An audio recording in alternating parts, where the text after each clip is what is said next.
And Republicans and Democrats seem unlikely to find common ground as the debt debate rages on. The Democrats are stubbornly insisting that revenue measures, what I call tax increases, constitute a major part of any deal, while the GOP keeps calling for spending cuts to reduce the ballooning deficit. So who's right? Well, the state of Ohio may provide a useful case study. Now, just days after Governor John Kasich signed a new budget into law, Standard & Poor's revised Ohio's debt rating from negative to stable. Now, that's because Governor Kasich slashed the state's budget deficit, eliminating the estate tax and preserving, $800 million cut in personal income tax that went into effect in January. Now, that budget was voted into law on a party line vote. So will the same be true on the federal level? Joining me with analysis, Democratic strategist, co-founder of Purple Strategies, that's Steve McMahon, and former Maryland Governor Bob Ehrlich. Guys, welcome back to the program. Hey, Sean. Our pleasure. Governor.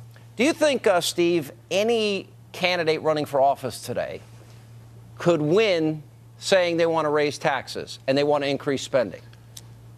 Well, actually, I think it would be a very difficult row to hoe, and I don't think that there are many candidates out there that would say that. I think there is broad agreement, Sean, that there has to be major cuts in spending and deficit reduction across the board. And I think the president you're going and off. the speaker, I didn't ask you this part of the question. I'm trying to get you focused here.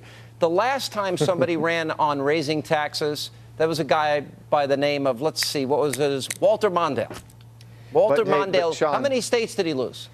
In 2008, the president said that he was going to let the Bush tax cuts expire for people who make more than $250,000. He ran on that's in 2008. Small businesses. I don't want you Sean, I want you to think out of the box here.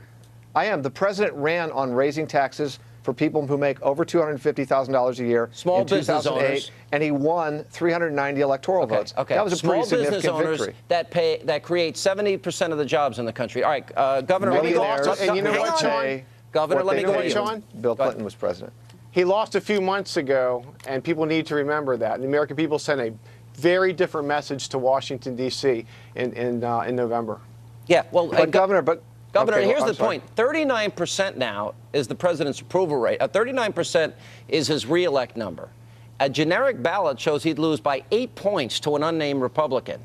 Now, the president got us into this by creating the largest budget deficits and debt of any president in history. Hey, Sean, would you please repeat that? Would you please repeat that discretionary has increased 20% over the last 2 years, that this president and Nancy Pelosi and the Democratic leadership and a very hard left wing of the Democratic Party helped bring us to this point? I know Republicans have had a problem in the past. We spend too much, no doubt about it. The American people fired us for a reason. But the spending has gotten out of control the last 2 years, and suddenly now everybody's a fiscal conservative. Suddenly we have to fix it. But for those midterm elections, Sean, we would not be talking about fixing it. I agree with you. And here's the deal. As angry as Republicans got at the Republican Congress in 2006, they paid a dear price. Barack Obama's 4 times as bad, and this year alone, $1.65 trillion in a deficit for the 1 year. Now, Steve, the question I have is, you look at reelect numbers, you see the president. Explain to me why cut, cap, and balance the budget amendment is such a bad idea. Do you think we're paying too little in taxes? No. Well, I think the people who make over $250,000 a year, who got their taxes cut enormously. Well, Sean, you could say they're business owners, but they're wealthy people who got their taxes cut.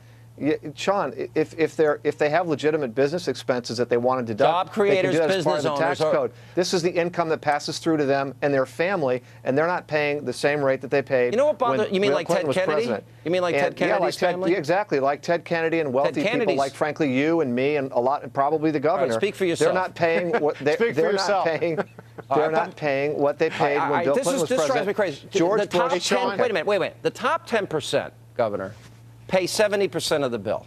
Top 10. 50% of Americans pay nothing in federal income tax. How much more progressive can you get? Well, how much more progressive can you get? CC&B is the right thing to do, Sean, but let's face it, it's good policy, but it's also good politics. It's not going to become law, but at least the Republicans in the House, pursuant to the November election, are saying, look, this is what we are.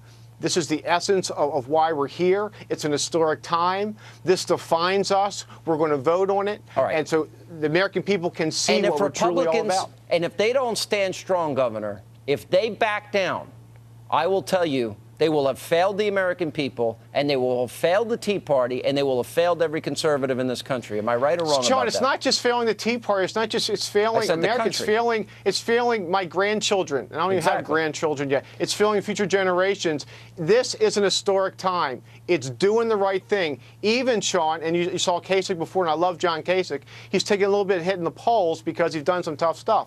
Doing tough stuff might hurt you short time with regard to polling, but it's the right thing to do, and this is the time to do it, and the American people understand it. You know, I got to tell you, Steve, look at these numbers. Look at Standard & Poor's and Moody's. We're going to lose our AAA bond rating because he spent us into oblivion. The IMF says China takes over our economy in 5 years. We've given him, he's got everything he wanted, and every promise he made, he has driven this economy, to use his analogy, in a ditch, and we can't get out of it. Why wouldn't you support cut, cap, and balance? Well, first of all, it's a bumper sticker, Sean. It's not a solution. There's already the 14th Amendment already says that the United States debt shall not be questioned, and we're on the verge of defaulting on debt. This is, you know, no, frankly, I think That's the governor's right. The Tea Party folks should be able to have their vote and take their stand. But at the end of the day, if we become Greece because we default on our debt, and if interest rates go up for everybody, and if everyone's 401k peels off 10% when the stock market crashes, that will be if we the become Tea Party. Greece, it's that will because be the Tea Party. They have spent too much money, and they cannot. It's like crack cocaine for these guys in Washington. They're Sean, addicted I agree to with it. you, but it's someone's got to draw a line. Issue. It's not a Someone partisan issue. has to draw a line, and this is the time to do it. I agree. These times do not come around very often. Right off the cliff. The Tea Party That's will right. take us right off the Obama's driven cliff. the economy right off the cliff, and it's now time to save the country from watch his the interest mess. rates. It's his Everybody policy, at home. Steve. It's No, listen, Sean. Socialist Sean. redistribution. It's our patriotic duty. We're broke. We can't afford it. Sean, without temporary class tax cuts warfare, when they don't have George a lot of Bush tools in their passed them. toolbox.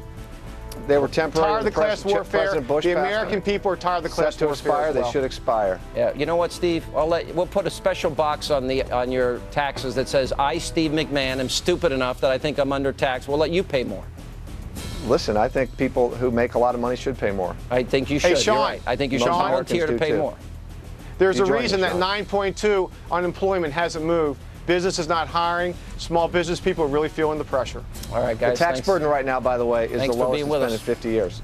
And coming up, his show thrives on controversy and comedy, but are Bill Maher's latest attacks on Sarah Palin, Michelle Bachmann, are they over the top even for him?